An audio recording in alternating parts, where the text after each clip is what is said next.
The dress had taken her mother 3 weeks to finish.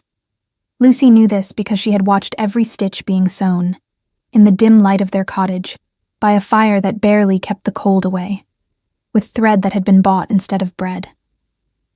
Her mother had said nothing about the sacrifice. She had simply pressed the finished gown into Lucy's hands the morning of the grand claiming, smoothed the fabric across her shoulders, and stepped back, with eyes that carried something between hope and apology. The dress was cream-colored linen, simple by any noble standard, but embroidered along the neckline with tiny silver flowers that her mother had copied from a pattern found in a merchant's discarded cloth. It was the most beautiful thing Lucy had ever owned. It was the only beautiful thing she had ever owned. She wore it now as she walked the stone corridor toward the great hall of Clan Aldervane, her braid falling over one shoulder, her hands clasped in front of her to keep them from trembling.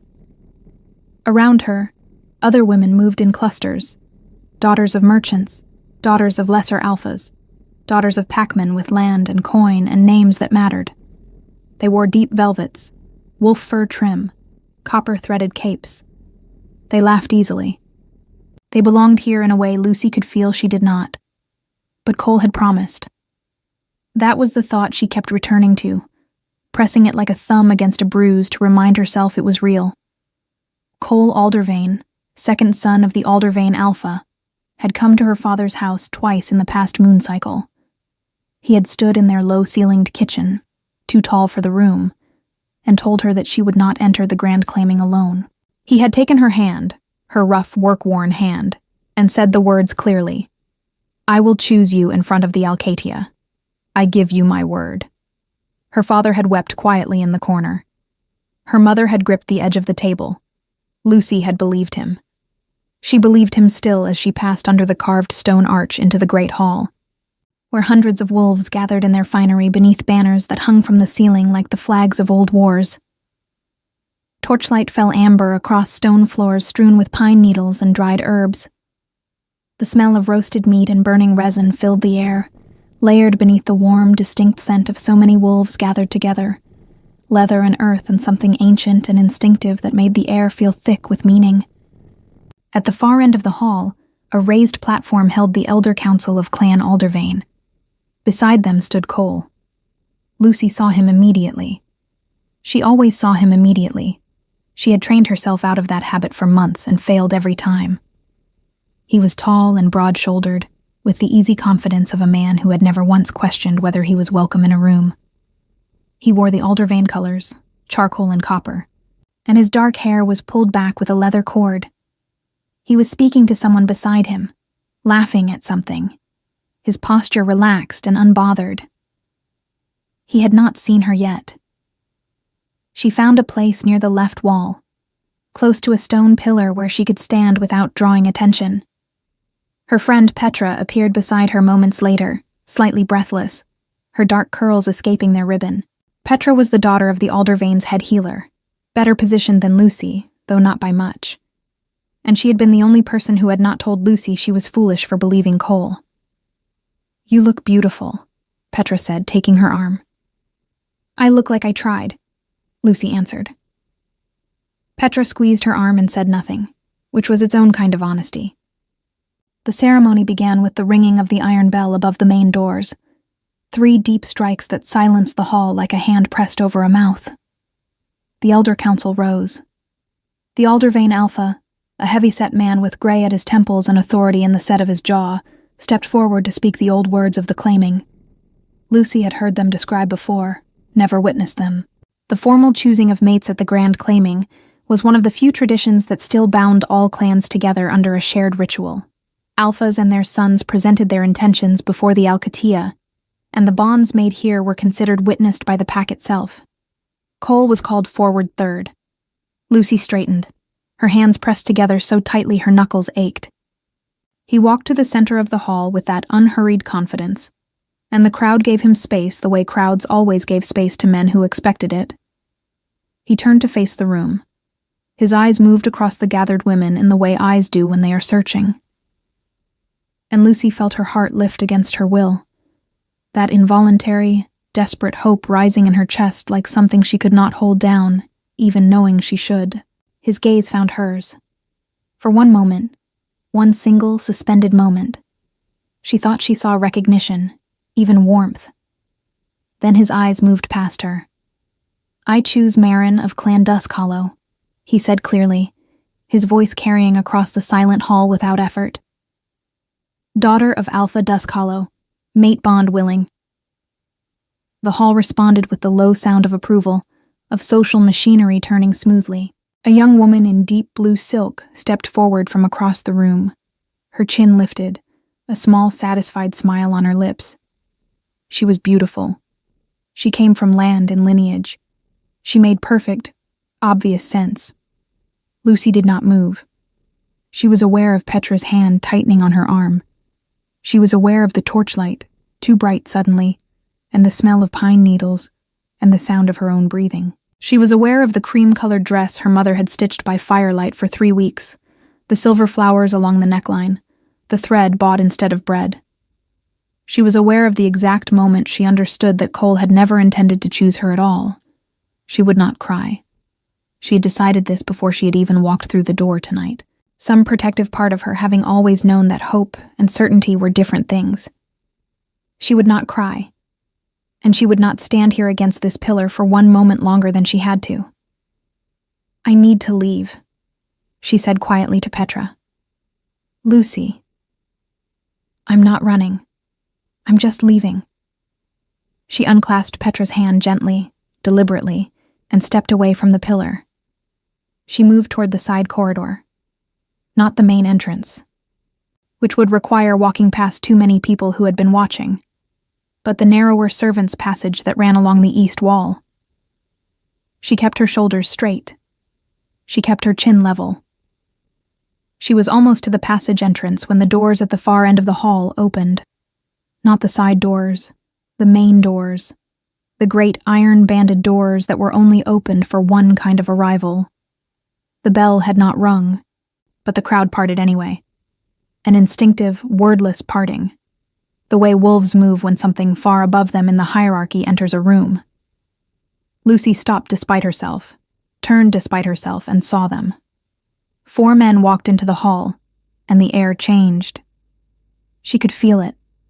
A shift in pressure, something ancient and undeniable. The way a storm front changes the smell of the air before a single drop falls. The 4 men wore no aldervane colors. They wore black and deep gray, with the wolf head crest of a house that Lucy recognized with a slow, cold recognition from the histories she had read as a child. The Royal Alcatia. The clan of Vile. The eldest house of wolves on the continent, rulers of the high seat, whose alpha had not attended a lesser clan's ceremony in living memory. 3 of the men she noticed in rapid succession, one with a sharp jaw and open amusement on his face, scanning the hall like a man at a market. One with copper-brown skin and an easy, dangerous smile that didn't quite reach his eyes. And one, slightly behind the others, with the stillness of someone who has learned that movement is unnecessary when presence is enough. That one she noticed last and longest. He was the tallest. His hair was dark, pulled back in heavy braids, and he wore leather armor crossed with buckled straps, a wolf fur mantle across his shoulders. There was a scar along his jaw, faint and old.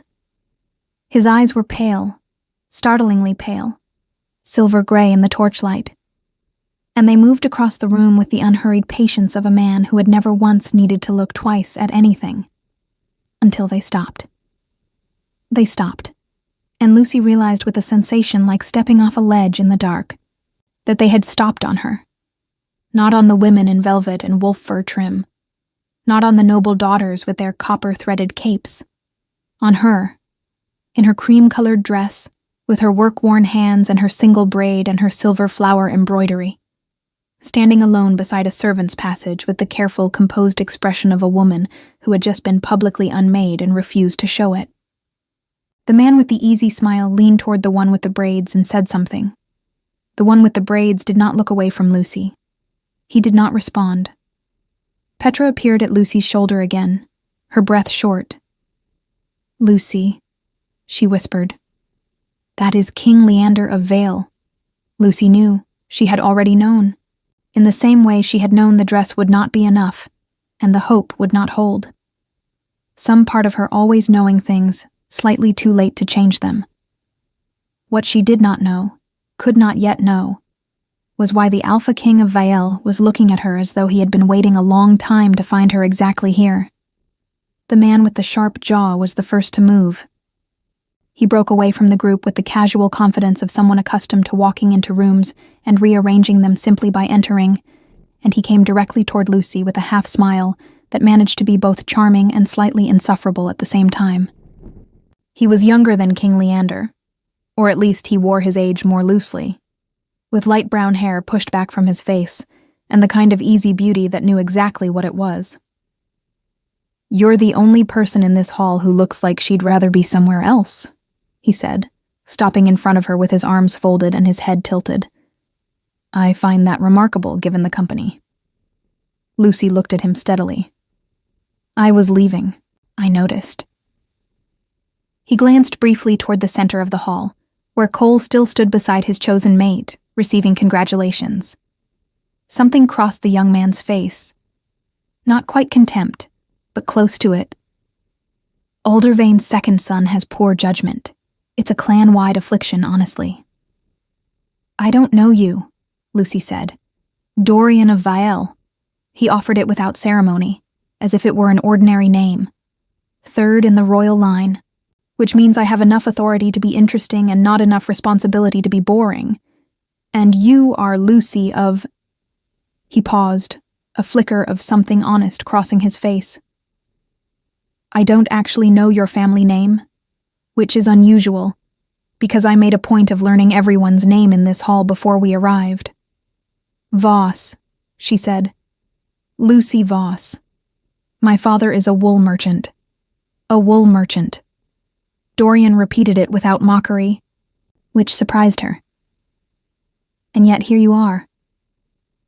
"And yet here I was," she corrected quietly.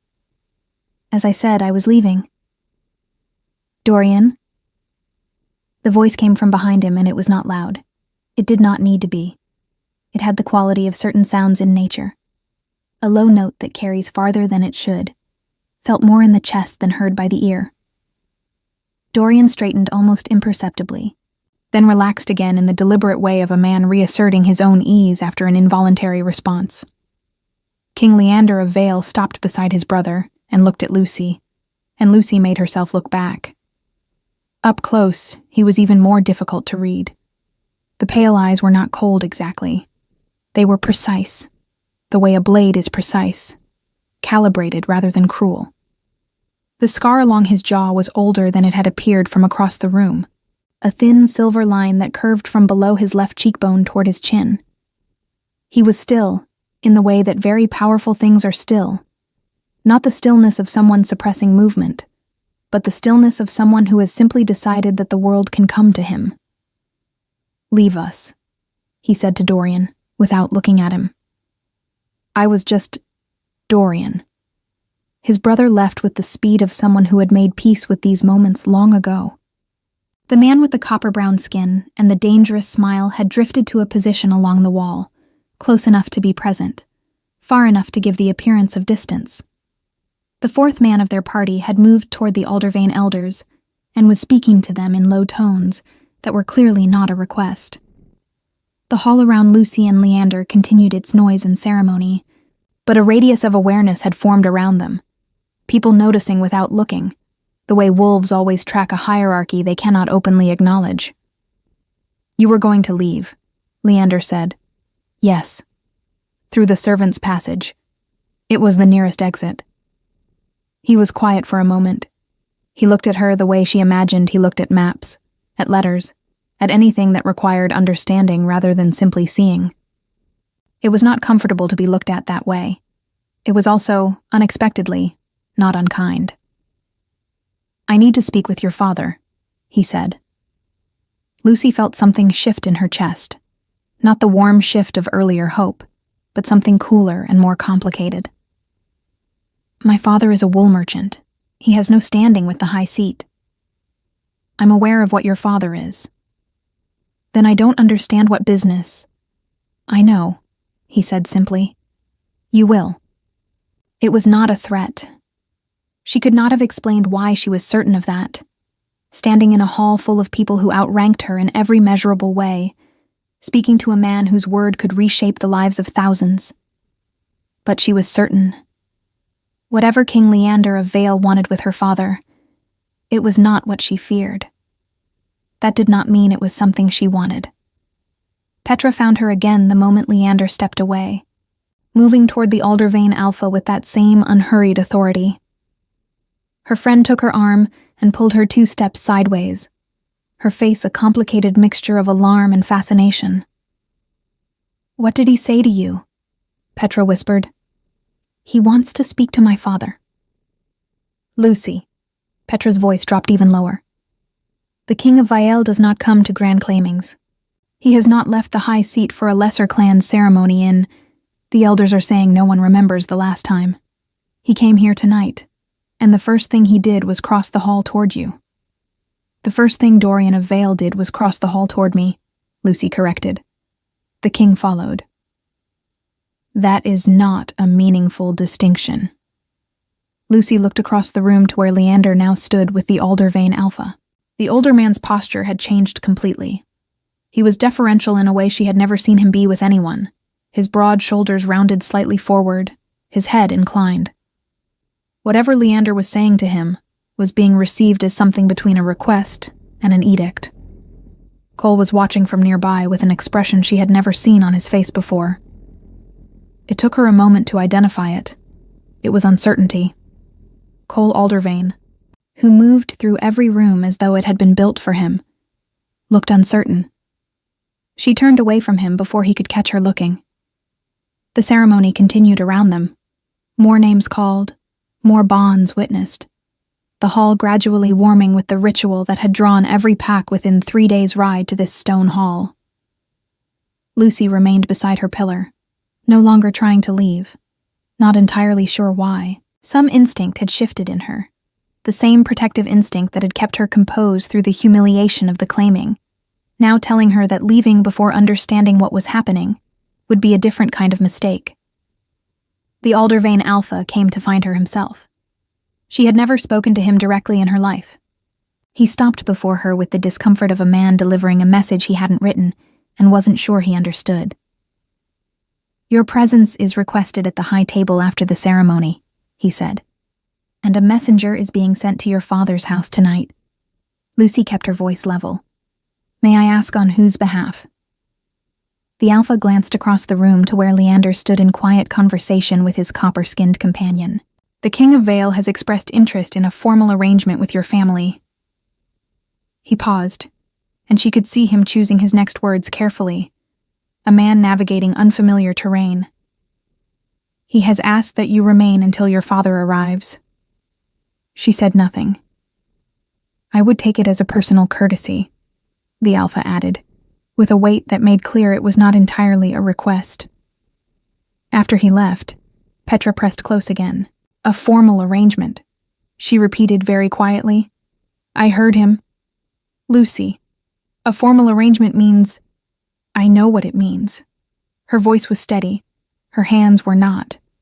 She pressed them together in front of her, that familiar gesture, and looked at the far end of the hall where torchlight played across old stone and Wolf Clan banners, and the carved faces of ancestors she did not belong to. A formal arrangement. The King of Vile wanted to make a formal arrangement with her family, with her father, the wool merchant, who had no land and no pack standing, and no daughter worth a second look from a man of Cole Aldervane's position, let alone the attention of the oldest royal house on the continent. The question was not only why. The question that settled in her chest like a stone in still water, sending its rings outward in all directions, was when. When had Leander of Vile first looked at her? Because the way he had crossed this hall tonight, with no surprise in his face, with no searching, with the focused certainty of a man arriving at a destination rather than discovering one, told her something that she could not yet form into words. He had not come to the grand claiming of Clan Aldervane tonight to witness bonds. He had come here knowing she would be here. Across the hall, as if feeling the direction of her thoughts, King Leander turned his pale eyes toward her. He did not smile. He did not look away. He held her gaze for exactly 3 measured seconds, long enough to be intentional, brief enough to be something other than performance, and then returned his attention to the man beside him. Lucy breathed slowly. The silver flowers on her mother's dress caught the torchlight. She stayed. Lucy's father arrived before midnight. She saw him cross through the main doors with the expression of a man who had been woken by urgent knocking and had dressed in the dark, belt crooked, hair flattened with water, his eyes moving across the space with that specific mixture of fear and hope she had recognized in him since childhood. Edmund Voss was a good man. He loved his daughter with the simple clarity of someone who doesn't have much to give and knows it. He had believed Cole Aldervane because he wanted to believe, because the alternative was admitting he had exposed his daughter to a humiliation he had no power to prevent. Lucy reached him before anyone else could. "Father." She took his arm and guided him a few steps to the side, away from the main current of people. "Everything is all right. Breathe." The message said the King of Vale. He began, his voice low and tight. "Yes, Lucy." He looked at her with those eyes she had inherited, light brown and too expressive for a man trying to appear composed. "What happened tonight?" She could have told him about Cole first, about the dress and the promise and another woman's name ringing across the hall. But that had already fallen back along the timeline of the evening in a way she couldn't yet fully explain, and so she simply pressed her father's arm and said, "We'll find out together." The Aldervane steward led them to the antechamber on the east side of the hall. A smaller room, stone walls hung with old tapestries, a fireplace that warmed the air until it sat heavy and smelled of oak wood. A long table occupied the center, with dark leather chairs and iron candle stands. It was a room built for conversations that weren't meant to be heard by the main hall. Leander was already there. He stood beside the fireplace, a cup in hand, his leather armor absorbing the orange light of the flames in a way that made him difficult to look at directly. Not from brightness, but from the sense of absolute solidity he projected, like something carved rather than born. Dorian sat at the far end of the table, in the slightly tilted posture of someone pretending not to pay attention to everything. The fourth man of their party, the one with copper-brown skin, stood near the door, and was the only one to look at Edmund when he entered. "Master Voss." Leander's voice was not cold, but not warm either. It was precise. "I'm grateful you came." Edmund made a disjointed bow that Lucy pretended not to see. "Your Majesty, this is an unexpected honor. Please, sit." They sat. Lucy noticed that Leander did not sit. He remained standing by the fireplace as though that were the natural position for him in any room, above the table by choice rather than protocol. It was a small detail that said something large about how he occupied space. "I'll be direct," said Leander, and Lucy noticed he looked at her father, but kept something in the angle of his body turned toward her as well. 6 years ago, I passed through the merchant route at Velbrook during a border inspection. Your daughter was 22. She was at the market, with your wife." Edmund opened his mouth and closed it. Lucy went absolutely still. 6 years ago. She had been 22, at the market in Velbrook with her mother, buying linen thread because the winter had been hard, and processed wool was expensive. It was an ordinary memory, one among hundreds of similar mornings. She remembered nothing unusual about that day. "I noticed her," said Leander simply, as though that explained everything and nothing at the same time. "Her scent was different from anything I had encountered before." He paused, and Lucy had the impression of a man choosing his words with great care, not because he was imprecise in his thinking, but because the subject resisted precision. "I didn't act in that moment. I had border obligations that couldn't be delayed, and she was still young, and I was not the kind of man who stops a caravan for a feeling in a marketplace." "But you remembered," said Lucy. Her own voice sounded strange to her, too calm for the pace of what she was feeling. He turned his eyes to her. I remembered. For 6 years. Yes. The silence in the room had texture. Edmund looked from the king to his daughter with the expression of a man trying to follow a conversation in a language he almost knows. When I learned you would be presented at the Aldervane Grand Claiming, Leander continued, I made the decision to come. Something passed across his face, not quite discomfort, but the acknowledgement that what he was about to say was unusual, even for someone of his position. I'm aware that what I propose is irregular. It doesn't follow standard courtship rite, but I prefer honest irregularity to empty protocol. What is it you propose? Asked Edmund, his voice slightly rough. That your daughter come to the high seat as my guest for 30 days, said Leander, with complete freedom to come and go. No obligations. No bonds established before any choice is made by either party. He finally moved away from the fireplace and set his cup on the table, a small gesture that somehow signaled the formal part of the conversation had arrived. At the end of 30 days, she chooses to stay or to leave. If she leaves, she'll be escorted back with full honor and no consequence. If she stays, we formalize the bond before the Royal Alcatia. Lucy heard Dorian make a soft sound at the end of the table. Not quite a laugh, the sound of someone internally confirming something they had already expected. And the price, said Edmund, in a voice attempting steadiness and coming close. The message mentioned compensation. Father, Lucy began. It's a legitimate question, said Leander, and something in his tone made clear he wasn't being condescending. He genuinely agreed. Yes, I offer compensation to the family regardless of outcome. Your debt to the Aldervane Tanner will be cleared. The mortgage on the northern warehouse as well. He looked at Edmund with that precision Lucy was beginning to recognize as his version of direct kindness. This is not payment for your daughter. It is acknowledgement that I am asking something that affects your family, and that families have concrete needs. Edmund's jaw trembled slightly. He controlled it, but Lucy saw. She knew about the debts. She knew about the warehouse, the mortgage her father pretended didn't exist at dinner, while her mother served smaller portions. She knew that Cole Aldervane had been, among other things, a solution her father had embraced with desperation disguised as hope. And now the King of Vael was standing in this room offering to erase that weight as though it were a minor detail in a larger proposal. May I speak with my daughter alone? Edmund asked. Of course. Leander moved toward the door without hesitation, and Dorian rose with him, and the copper-skinned man opened the door from outside. And then it was just Lucy and her father in the room with the smell of burning oak, and the iron candle stands, and the silence that remained when powerful people leave a space and take the pressure with them. Edmund looked at his daughter. Cole told me tonight, he said, very quietly, before I came in here. He intercepted me in the corridor and said he was sorry, that the Dusk Hollow family was a necessary alliance, that you...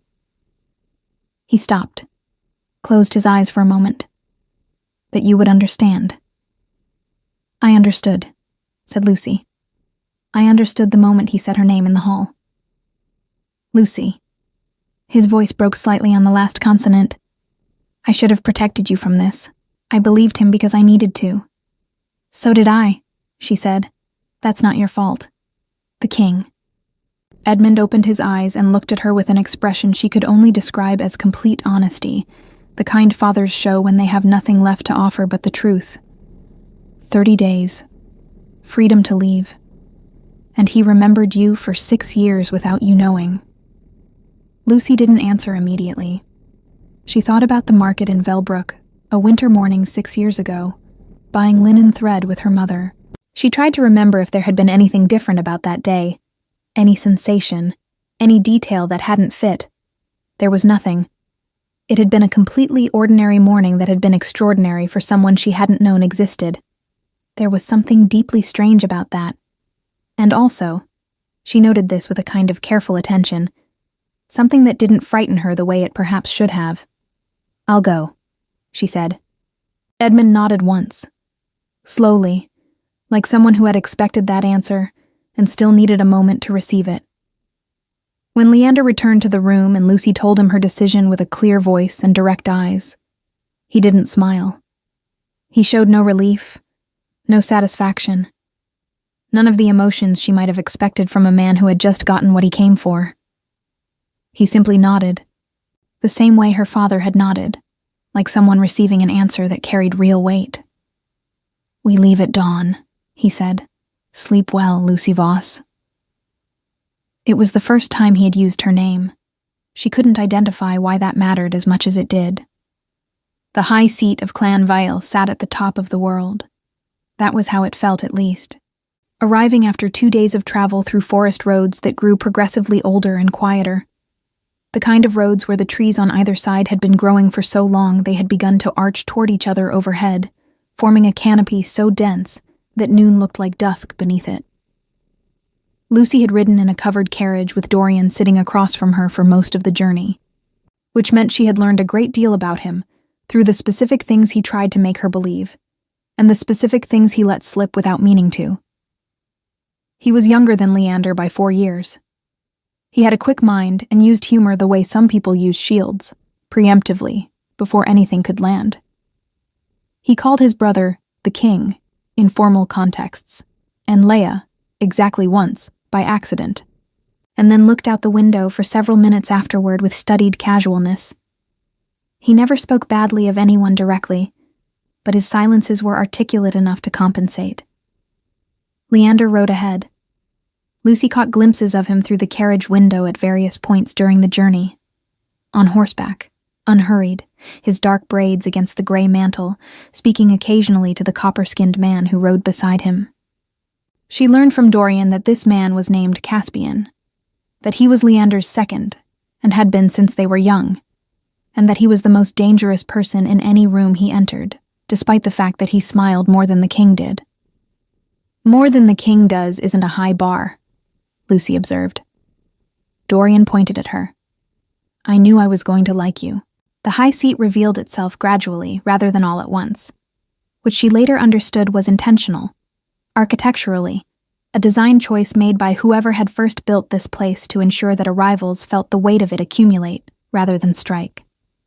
First came the outer walls, black stone rising through the trees, older than anything she had seen in Aldervane territory.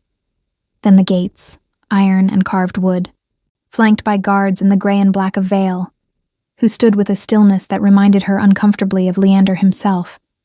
Then a courtyard, wide and flagged with pale stone, where stable hands and castle staff moved with the practiced efficiency of a household that ran like a mechanism.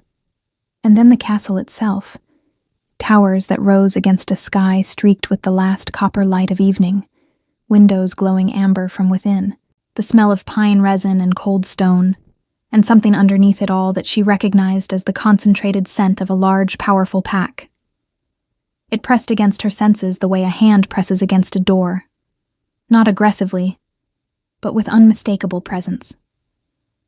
She was shown to her rooms by a woman named Sable, who was the castle's head of household, and who communicated primarily through efficient gestures and single sentences. The rooms were larger than her family's entire cottage. There was a fireplace already burning, a copper tub behind a curtain, a window overlooking a courtyard garden where something grew in disciplined rows despite the late season. The bed had 4 posts and curtains the color of deep water. "Is there anything you need tonight?" Sable asked from the doorway. "No," said Lucy. Then, "Yes. Is there a library?" Something shifted almost imperceptibly in Sable's expression. Not quite approval, but its cousin. "East Tower, 2nd and 3rd floors. I'll have someone show you in the morning." "I can find it myself if you point me in the right direction." The almost approval solidified slightly. Sable gave her directions, clean and concise, and left. Lucy did not go to the library that night. She sat instead on the wide stone ledge of the window and looked out at the courtyard garden in the dark, listening to the sounds of the castle settling around her. Distant voices, the clang of something metallic from the direction of the kitchens, the low rhythmic sound of a pack at rest. It was not the silence of her family's cottage. It was a fuller quiet, the quiet of a place that held many lives and set them down at the end of the day. She thought about Cole. She was surprised to find that it didn't hurt the way it had in the hall. That particular pain had already changed shape into something flatter, more like the feeling of having misread a map than of having lost something irreplaceable. She had thought she loved him. She understood now that she had loved the idea of being chosen by someone who had other options. That was a lonelier thing to want, and more honest to admit. She thought about the dress, still folded in her traveling bag, and made a decision to write her mother in the morning. She thought about a market in Velbrook, 6 years ago, and a man on horseback she had never seen, watching her without her knowing, and carrying that knowledge forward through 6 years of silence. On the second day, Leander found her in the library. She had located it without difficulty. East Tower, stone steps worn smooth in their centers, 2 floors of shelves that rose from floor to ceiling with the density of a forest, wooden ladders on iron rails, light coming through tall, narrow windows in pale morning columns. She had been there for 2 hours before anyone else arrived, sitting cross-legged on the floor between 2 shelves with a record of clan histories open across her knees, and she did not hear him come in because she was learning. He moved through spaces the way weather moved, present before announced. "You read the clan histories for pleasure?" he asked from the end of the aisle. She looked up without startling.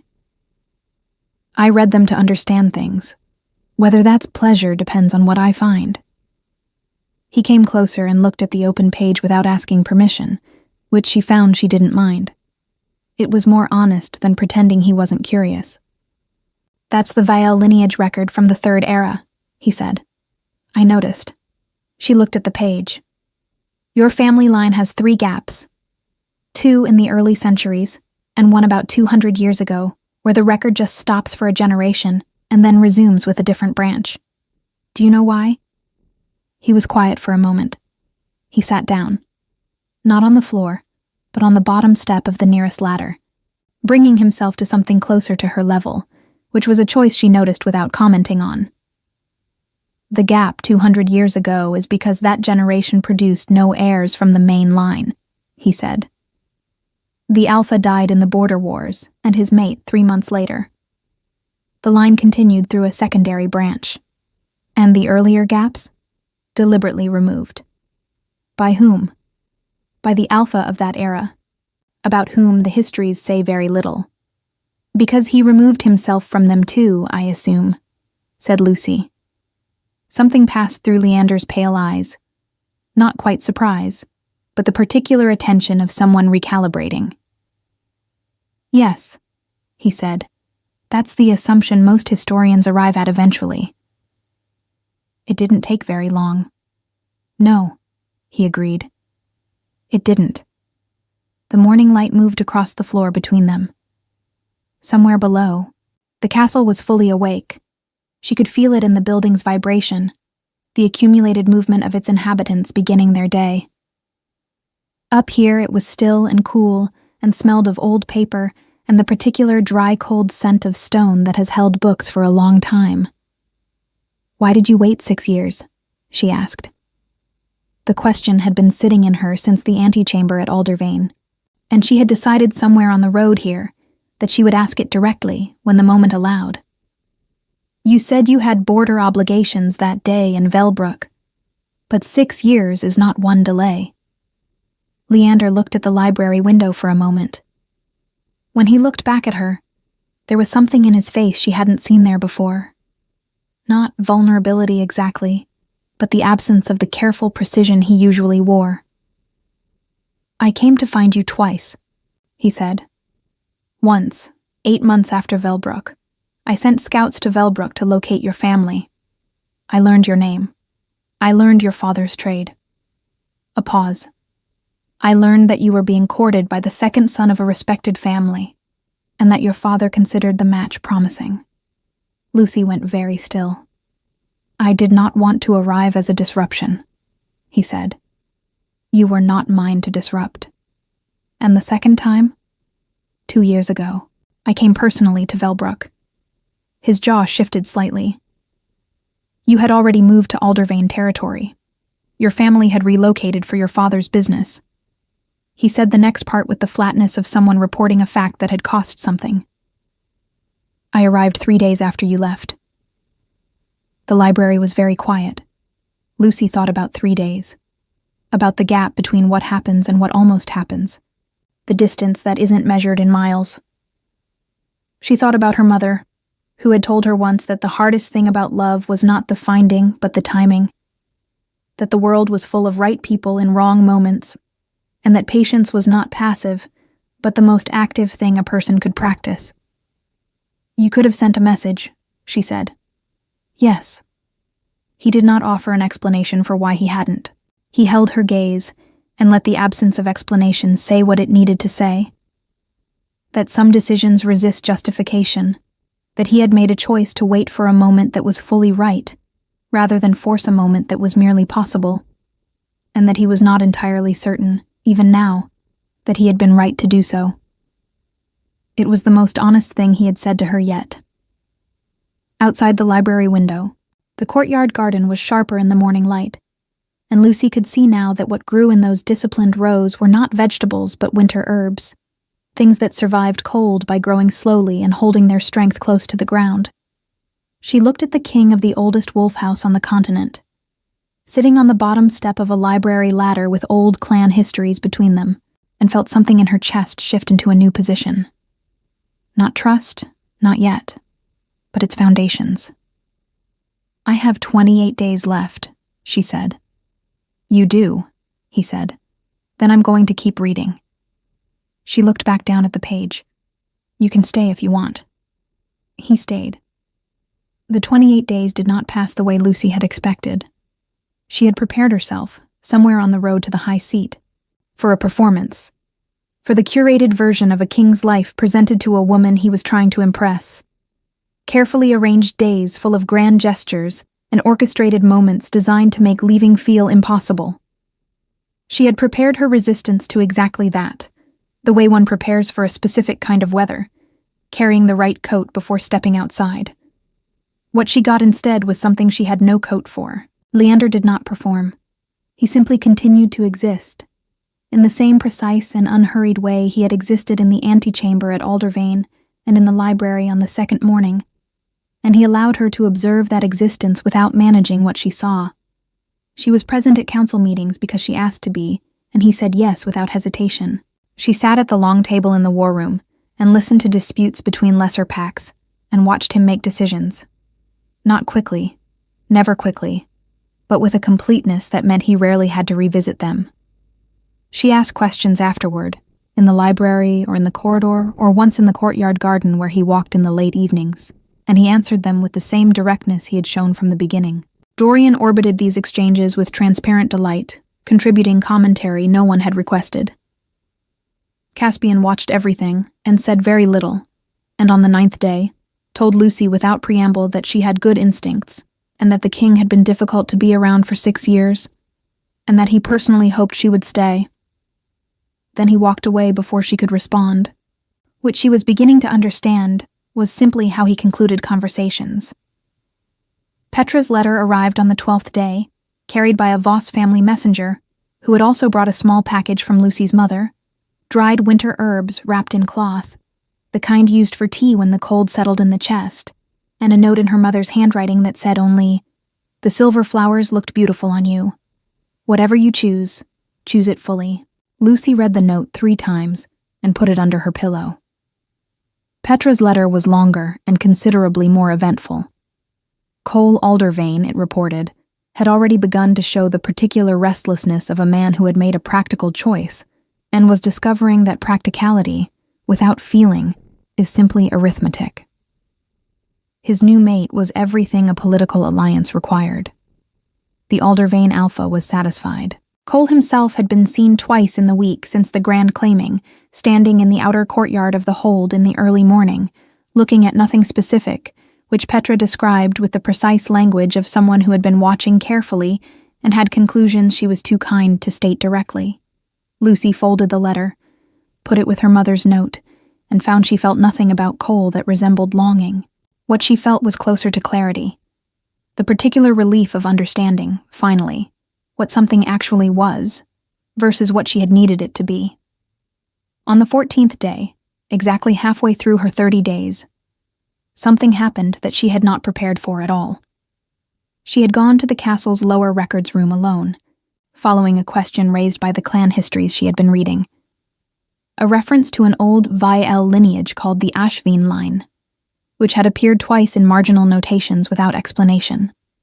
The lower records room was colder than the library, less organized, with scrolls stacked in iron-banded cases, and the smell of old dust and something faintly metallic underneath. She had found 2 references to the Ashveen name, and was reaching for a third scroll when she heard voices in the corridor outside. Leander's and another she didn't recognize, low and tense. She was not trying to listen. She stayed still out of the instinct of someone who has grown up in small spaces where sound carries, and interrupting important conversations is its own kind of damage. "The Aldervane delegation arrives in 4 days," said the unfamiliar voice. It belonged to someone with authority, not Leander's, but the kind built through long service rather than birth. "They will expect an audience." "They'll have one," said Leander. "The second son is among the party." A pause. "I'm aware." "He is requesting—" A slight hesitation, the hesitation of someone delivering a message they find distasteful. "A private audience, separate from the formal delegation. The stated reason is a personal matter." The silence that followed was brief, but total. "Denied," said Leander. "He attends with the delegation or not at all. He may press the matter. Let him." The voices moved away down the corridor. Lucy remained where she was for a moment with the old scroll in her hands, looking at the dust motes moving in the cold air, and felt something consolidate in her chest that had been forming gradually for 14 days. Something she had been watching approach from a distance, the way one watches weather come in from the sea, unable to stop it, and no longer certain she wanted to. She put the scroll back and went to find Leander. He was in the war room, alone for once, standing at the large table with a map spread open before him, tracing something with one finger. He looked up when she entered, and something in his face settled. The nearly invisible shift she had learned to recognize as the equivalent, in him, of what more expressive people did with their entire bodies. "The Aldervane delegation," she said from the doorway. "You heard. Enough." She came into the room and stood across the table from him. "You denied Cole a private audience." "Yes. Why tell me?" "I wasn't going to," he said. "But you came to find me, which suggests you already know what you want to say." Lucy looked at the map between them. She could see it was the northern border, old boundary lines in faded ink, with newer notations added over them in a darker hand. She thought about borders and boundaries, and the lines that held things apart, or held things together depending on which side of them you stood on. "I was in that records room looking for information about the Ashveen line," she said. Something changed in his face. Not alarm, Leander did not do alarm, but a heightened quality of attention, like a flame given more air. "I found 3 marginal references and no explanation," she continued. "But the notations appear in records from the same era as the gap in your lineage 200 years ago. And the handwriting in the margins is different from the main record. Someone added those references later and didn't sign them." She paused. "I think the Ashveen line is the secondary branch your lineage continued through. I think someone recorded it quietly because the official record had been sealed." Leander was very still.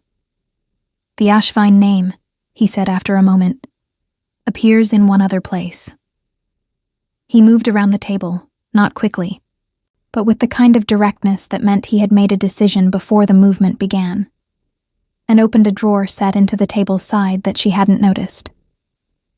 He took out a small document, old and handled at the edges, and laid it flat on the map. Lucy looked at it. It was a lineage record, handwritten, short, only 3 generations. At the top, the Ashveen name. At the bottom, a name she didn't recognize. A woman's name, with a date of birth and a notation beside it in the same marginal hand she had seen in the records room. Bloodline intact. Scent preserved. Status unknown. She read it twice. The third time her eyes caught the family name beside the woman's given name, and the room tilted slightly. The family name was Voss. She looked up at Leander. "My grandmother," she said. It was not a question.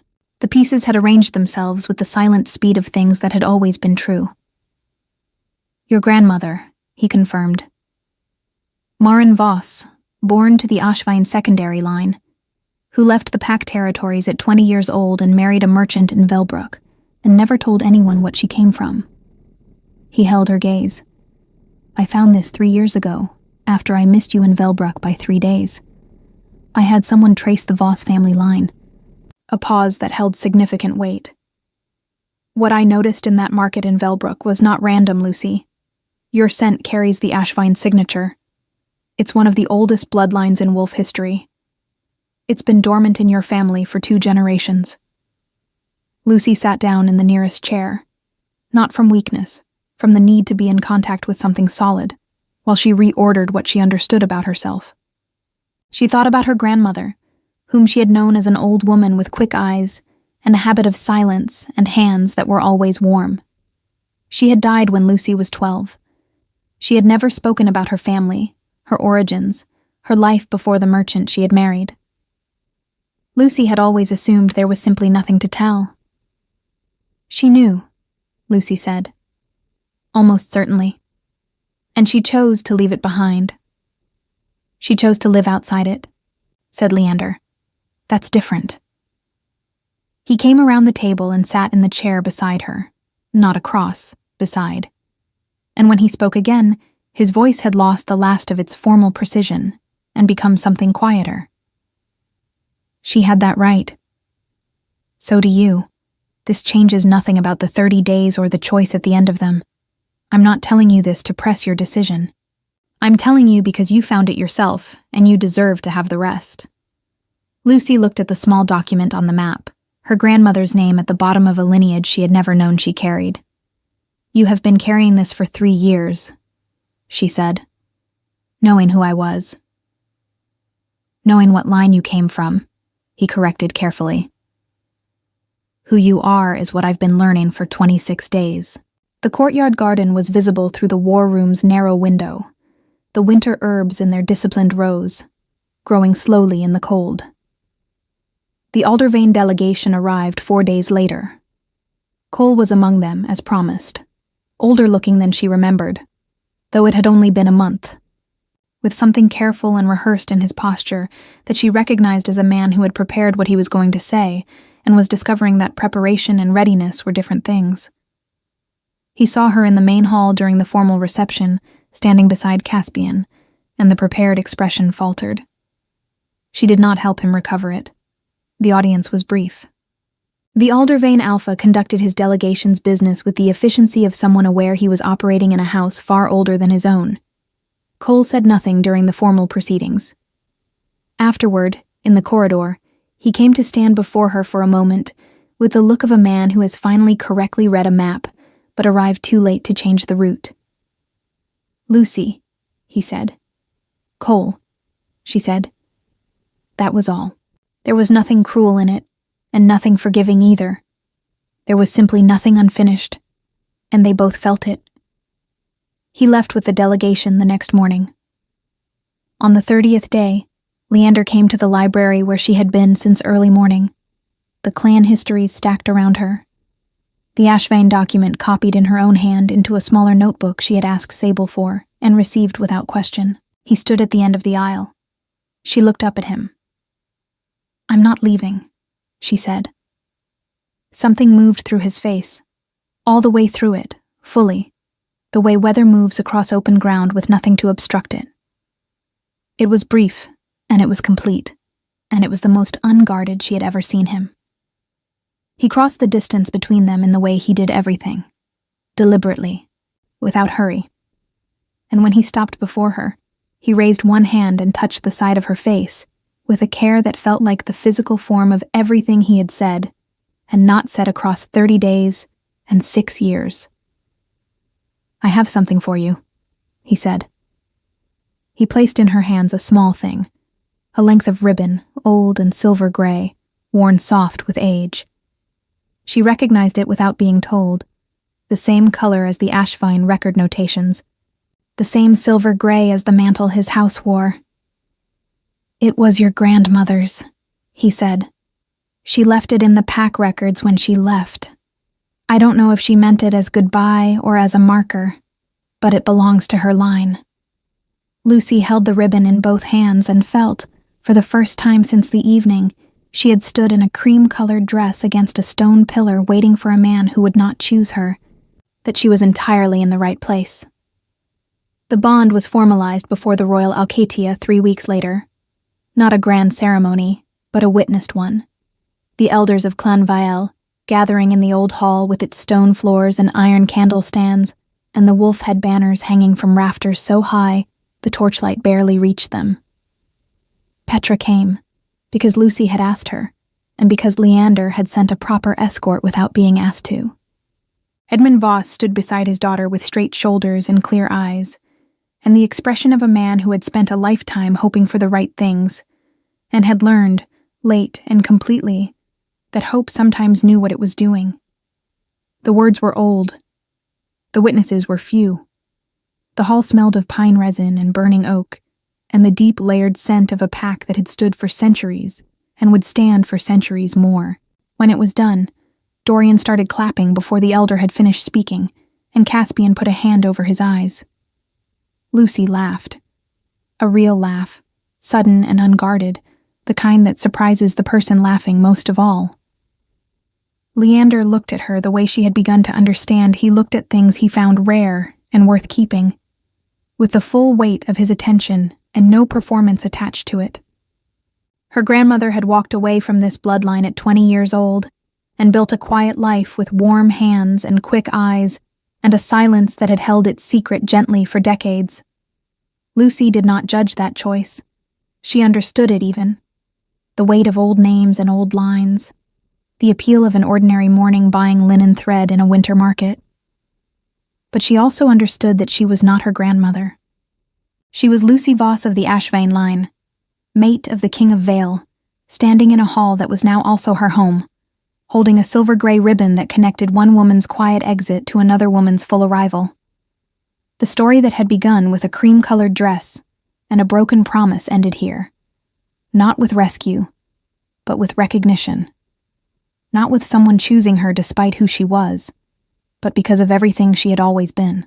The torches burned long into the night, and the pack was at rest, and it was enough. It was more than enough.